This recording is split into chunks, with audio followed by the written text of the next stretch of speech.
நீங்கள் குட்டி சாத்தான்னு பார்த்தீங்கன்னா அதோட எக்ஸ்ட்ரீம் பவர் யாருன்னு பார்த்தீங்கன்னா விஷ்ணு மாயை. உண்மையான மாந்திரிக ஆள் அவங்க அங்கே வந்து உட்கார்ந்து இருக்கிறாங்கன்னா இந்த 3 தேவிகள் அங்கே பிரசனமாகியே தான் ஆகணும். அதே மாதிரி குட்டி சாத்தான்களோட மொத்த இதுவும் 390 விதமான குட்டி சாத்தான்கள். அதுக்கு பெரியவன் தான் விஷ்ணு மாயை. இவங்க எல்லாமே வந்து 8 வயசு சிறுவர்கள், அவ்வளோதான். நிறைய பேர் என்னமா சொல்றாங்க, ஏவல் பண்றாங்க, சேவன். அப்படி கிடையாது. ரொம்ப தொந்தரவு பண்ணிட்டே உங்க வளர்ச்சி பொருட்களை ஏதாவது உங்களுக்கு பண்ணிட்டே இருக்கும்போது நீங்க அந்த விஷ்ணு மாயக்கிட்டயோ இல்லை நம்ம மாதிரி பூஜை கிட்ட பத்திரகாளிக்கிட்டயோ வரும் பொழுது அந்த ரிசல்ட் எப்படின்னா அவங்களுக்கு அதி பயங்கரமான அடி விழும். மென்டல் ஆயிடுவாங்க, பைத்தியம் ஆயிடுவாங்க. அவங்களுக்கு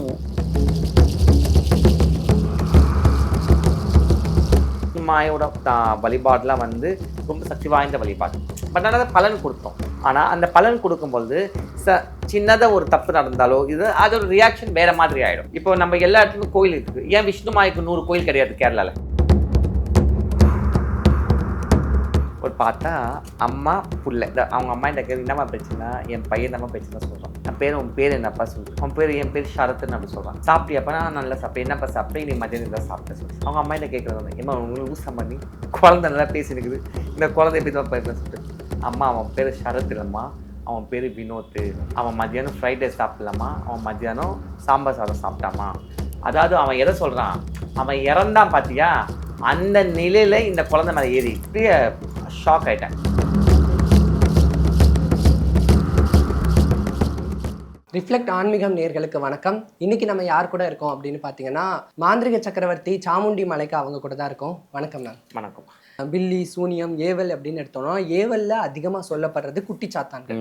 இந்த குட்டி சாத்தான்கள்ல எத்தனை வகைகள் இருக்கு? இந்த குட்டி சாத்தான்கள் வந்து நல்லது மட்டும், அதை கெட்டது மட்டும் தான் செய்யுமா, நல்லதும் செய்யுமா? சரி, நீங்கள் குட்டி சாத்தான் பார்த்தீங்கன்னா குட்டி சாத்தான் அதோட எக்ஸ்ட்ரீம் பவர் யாருன்னு பார்த்தீங்கன்னா விஷ்ணு மாயை. விஷ்ணு மாயை எங்கே இருக்குது? கேரளாவில் இருக்குது. விஷ்ணு மாயை பார்த்தீங்கன்னா நம்ம கோயிலில் விஷ்ணு மாயை வழிபாடு இருக்குது. ஏன் சொன்னால் மாந்திரீகத்தில் காளி, பகவதி, விஷ்ணு மாயிலாம் வேலை செய்யாது, முழுமை இல்லைன்னு அர்த்தம். ஒரு உண்மையான மாந்திரிக ஆள்மை அங்கே இருக்குன்னா அவங்க அங்கே வந்து உட்கார்ந்து இருக்கிறாங்கன்னா இந்த 3 தேவிகள் அங்கே பிரசனமாகியே தான் ஆகணும். ஃபஸ்ட்டு பத்ரகாளி, 2வது பகவதி, 3வது விஷ்ணு மாய். இவங்க இல்லாமல் இந்த மாந்திரிக வேலைப்பாடு முழுமை அடையாது.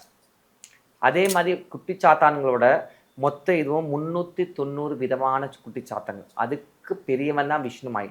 இவங்க எல்லாமே வந்து 8 வயசு சிறுவர்கள், அவ்வளோதான். Only 8 years old boys, young childrens தான். அவங்க வந்து வளர்ச்சி இதால், ஏன்னா அவங்களுக்கு கொடுத்த வரமே அவ்வளோதான். 8 வயசு குழந்தையோடு தான் நிற்கிறாங்க. ஸோ அதனால தான் வந்து இப்போ 8 வயசு குழந்தைங்க உங்களால் கட்டுப்படுத்தி வைக்க முடியுமா? உங்களை நான் கேட்குறேன். முடியாது. உன்னை கட்டுப்படுத்தி வைக்க முடியும், என்ன கட்டுப்படுத்தி வைக்க முடியும், மற்றவங்களை கட்டுப்படுத்த ஒரு 8 வயசு குழந்தைய உன்னால் கட்டுப்படுத்தி வைக்க முடியுமா? அப்போது நீ எந்த அளவுக்கு நீ வந்து பெர்ஃபெக்டாக இருக்கணும் அந்த 8 வயசு குழந்தை முன்னாடி உட்காரும்போது. நான் சொல்ல புரியுதுவாங்க. அதனால தான் விஷ்ணு மாயோட வழிபாடெலாம் வந்து ரொம்ப சக்தி வாய்ந்த வழிபாடு. பட் ஆனால் பலன் கொடுத்துரும். ஆனால் அந்த பலன் கொடுக்கும்போது சின்னதாக ஒரு தப்பு நடந்தாலோ அது ஒரு ரியாக்ஷன் வேறு மாதிரி ஆகிடும். எக்ஸாம்பிள் சொல்கிறேன். இப்போ நீங்கள் அங்கே போகிறீங்க வச்சுங்க, நீங்கள் அது ஏதோ வேண்டிட்டு வரீங்க, இல்லை ஏதோ பலன் அடையுது நீங்கள் சொல்லிட்டு வரீங்கன்னா உங்களுக்கு அது சக்ஸஸ் ஆகிடுச்சு வச்சுங்களேன், நீங்கள் உடனே அது முடிச்சிடணும். நம்ம கோயில் கூட அப்படி தான், ஒரு சக்ஸஸ் ஆகிடுச்சு உடனே ஆடு பலி கொடுத்து முடிச்சிடணும். இல்லைன்னா அந்த என்ன ஆகுனா 3 மடங்கு உன்னோட இதை கீழே இறக்கிடும். அந்த அளவுக்கு ஆபத்து இருக்குது, அந்த அளவுக்கு ஆபத்து இருக்குது. ஸோ அதனால தான் வந்து விஷ்ணு மாயை வந்து அதே கேரளாவில் பார்த்தீங்கன்னா அந்த வம்சாவளியில் வழிபாடு பண்ணுறவங்க மட்டும் தான் வழிபாடு பண்ணுவாங்க. இப்போ நம்ம எல்லா இடத்துலையும் கோயில் இருக்குது. ஏன் விஷ்ணு மாய்க்கு 100 கோயில் கிடையாது கேரளாவில்? இப்போ பகவதினா அத்தனை கோயில் இருக்குதுல்ல, அது எல்லாருக்குமே தாய் சோட்டனைக்கிற பகவதி. இதே கேரளாவில் 54 பத்ரகாளி கோயிலில் ஃபஸ்ட்டு கோயில் எதுனா கொடுங்கலூர் பத்ரகாளி தான் நம்பர் 1. அதே மாதிரி கேரளாவில் அத்தனை பகவதிக்குமே தாய் யாருன்னா சோட்டனைக்கிற பகவதி, மத தாய். அப்படி இருக்கும் பொழுது அப்போ விஷ்ணு மாய்க்கு இத்தனை கோயில் ஏன் இருந்தல? அது பண்ண முடியாது. ஏன்னா அது வம்சத்தில் தான் காப்பாற்றும். ஃபஸ்ட்டு இப்போ இந்த விஷ்ணு மாயோட வம்சத்தில் இருக்கணும்னா முதல் இது அவங்கக்கிட்ட நம்ம போய் நல்ல பரிகாரம் பண்ண ரிசல்ட் உண்டு. புரியுதா உங்களுக்கு? அந்த மாதிரி தான். இப்போ அதே மாதிரி காளியும் அப்படி தான். எனக்கு மட்டும்தான் அம்மா வருவாள், என்னால் மற்றவங்களுக்கு அனுகிரகம் பண்ணுவாள். நீங்கள் டைரெக்டாக போனாலாம் அது வேலைக்காகாது, அது வந்து செயல்படாது. புரியுதா உங்களுக்கு? அது மாதிரி ஒரு விஷயத்துலையுமே ஒரு தன்மை உண்டு. அந்த தன்மையில் நம்ம வந்து ஃபஸ்ட்டு அக்செப்ட் பண்ணிக்கணும். நம்ம யார் முன்னாடி உட்காந்துருக்கிறோம், எந்த தெய்வத்துக்கு முன்னாடி நம்ம உட்காந்துருக்கிறோம், நம்ம என்ன வாக்குறுதி கொடுக்குறோம், புரியுதவங்க ரொம்ப முக்கியம். இந்த வாக்குவாதம் ரொம்ப முக்கியம் அந்த தெய்வங்களுக்கு. அது கொடுக்கும் பொழுது அது அப்படியே அவங்க வந்து பிரம்ம ஏரியில நம்ம பிரம்ம ஏரியில எழுதிருவாங்க அவங்க. நம்ம சொல்றத இங்கே எழுதி வச்சிருவாங்க அவ்வளவுதான். இப்போ குட்டி சாத்தான்கள் அப்படின்னு எடுத்துக்கிட்டோம்னா இந்த குட்டி சாத்தான்களை ஏவி விடுவாங்கல்ல, அது வீட்ல அந்த பாதிப்பை ஏற்படுத்துது. ஏவி விடணும் அவசியமே கிடையாது. ஒருத்தன் தர்மத்தோட இல்லாம ஒரு தவறும் பண்ணும் பொழுது அவங்க கிட்ட நிக்கும்போது உனக்கு தண்டனை உறுதி. நிறைய பேர் என்னம்மா சொல்றாங்க, ஏவல் பண்றாங்க, செய்வன அப்படி கிடையாது. இப்போ நீ தர்மத்தோட இல்ல.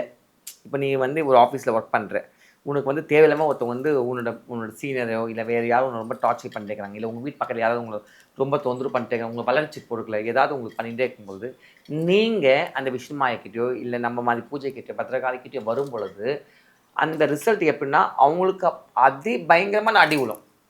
ஏன் மரணத்தை கூட அம்மா சம்பாதிக்க வச்சிருவா, யோசிக்கவே மாட்டான். ஏன்னா நீ தர்மத்தோடு நிற்கிற, நீ கரெக்டாக உன் வேலையை பார்த்துக்கிற, நீ வேலைக்கு போகிற, அப்பாவை பார்க்குற, உன் குடும்பத்தை பார்க்குற, நீ உழைக்கிற, நீ சம்பாதிக்கிற. உன்னை பார்த்து பொறாமப்படுறவங்க என்ன நடக்கும்? நீ அந்த டைமில் கஷ்டம் அனுபவிச்சிருவ, இல்லைன்னு சொல்லல. பட் ஆனால் நீ எங்ககிட்ட வரும்பொழுது அது கிளியர் பண்ணல, அவங்க நிலைமை என்ன ஆகும்? மென்டல் ஆகிடுவாங்க, பைத்தியம் ஆகிடுவாங்க. அவங்களுக்கு எல்லாமே தப்பு பண்ணலேருந்து தொங்க விட்டுருவா அம்மா. இதுதான் மாந்திரிகத்தோட இது. புரியுதவங்க? நாம் யாருக்கும் பண்ண அவசியமே கிடையாது. நம்ம யாருக்குமே பண்ணணும் அவசியமே கிடையாது. நம்ம தர்மத்தோட இல்லைன்னா நம்ம கதை ஓவர். புரியுது.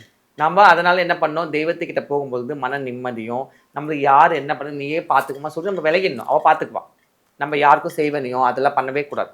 ஆனால் நம்மளுக்கு கஷ்டம் கொடுக்குறாங்களா, நம்மளால அதை அனுபவிச்சுக்கலாம், இது எப்படி சரி பண்ண முடியலையே, ஒன்று மேலே ஒன்று வந்து நேக்குது, நம்ம யாருக்கும் எந்த பாவமும் பண்ணலையே சொல்லி நினைக்கிறவங்களுக்கு இந்த பிரயோகம் அதிமருந்தான் அமையும்.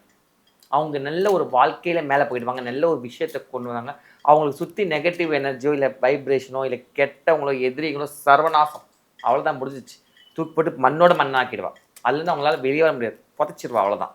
ஆனால் இந்த மாதிரி ஒரு இந்த மாதிரி ஒரு பிரச்சனைனால தான் நமக்கு இந்த மாதிரிலாம் நடக்குதுங்கிறத அவங்க எப்படி கண்டுபிடிக்கணும்? ஈஸி. இப்போ நார்மலாக இருக்கிறவங்க திடீர்னு வந்து கெட்ட கெட்டக்கனா வரும். ஃபஸ்ட்டு நம்மளுக்கு வந்து இன்டிமேட் பண்ணது நம்ம தெய்வங்களுக்கு கனவுல தான். அதை நம்ம வந்து உதாசீனப்படுத்தினா அடுத்தது சின்ன சின்ன ஆக்சிடென்ட்ஸில் காட்டும், சின்ன சின்ன ரத்தத்தில் காட்டும், சின்ன சின்ன திடீர்னு நல்லா இப்போ திடீர்னு ரத்தம் வந்துடும், திடீர்னு வீட்டில் இருக்கிற நாய் பேய் சேர்த்து போயிடும், இல்லைனா திடீர்னு வந்து ஒரு ஜீவராசிக்கு இறந்து போயிடும். ஸோ இதெல்லாம் வந்து நம்மளை சுற்றி வந்து நம்மளை எச்சரிக்கும். ஃபஸ்ட்டு நம்ம அதுலேயுமே இன்னும் உஷாராகலன்னா அப்போ தான் நம்மளை நோண்ட ஆரம்பிக்கும், நம்மளை டைரெக்டாக அடிக்க ஆரம்பிக்கும். அதுக்குள்ளே வந்து அதோட சக்தி அது பயங்கரமாக வந்துடும், நம்மளோட சக்தி அப்படி குறைஞ்சி போயிடும். இவ்வளோதான். ஸோ இது ஸ்டார்டிங்கே வந்து நம்ம சின்ன சின்ன விஷயத்த இருந்தால் கூட கரெக்டாக நம்ம வந்து சரி பண்ணும்போது நம்மளுக்கு அம்மா துணையாக நிற்பா கடைசி வரைக்கும்.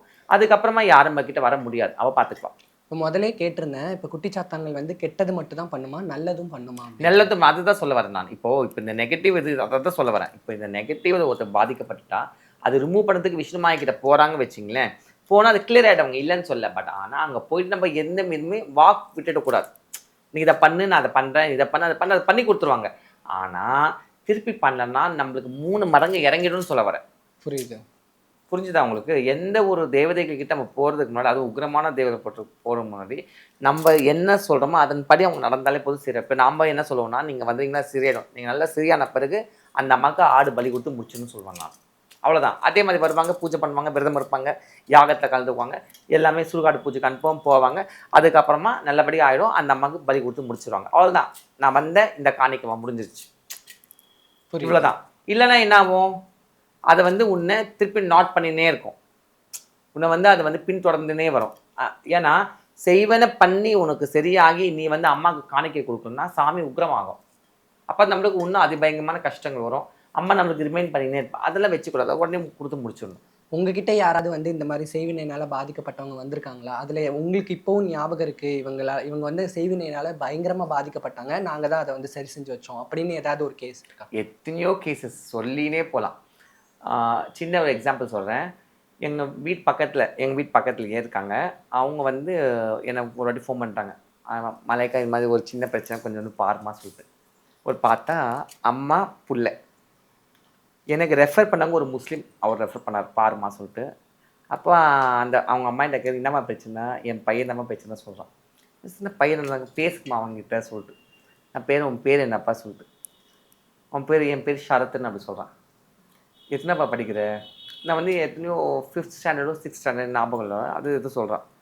சாப்பிட்டியாப்பா? நான் நல்லா சாப்பிட்டேன். என்னப்பா சாப்பிட்டேன்? நீ மதியானம் தான் சாப்பிட்டேன் சொல்லிட்டு.